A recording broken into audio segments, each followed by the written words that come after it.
How to stop sharing from Instagram to Facebook. Hello everyone, welcome back to another video. I hope you all are doing great and are having an amazing and incredible day. I bring you back with yet another great video, and in this video I'm going to be showing you how you can stop sharing from your Instagram to your Facebook or vice versa.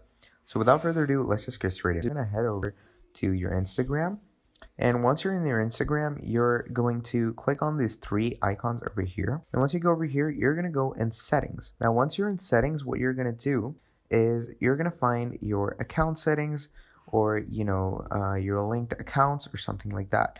So what you're going to do is obviously you're going to go and see in more account center. And once you're over here, you're going to go in accounts. You're going to choose the account that you want to choose. And once you do that, make sure to find if you have any connections.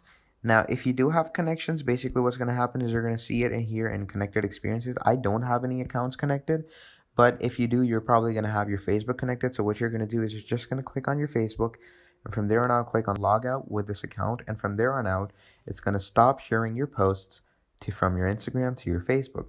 So yeah, that's about it for this video. If you enjoyed, drop down a like, subscribe to the channel, and I'll see you all next time. Goodbye.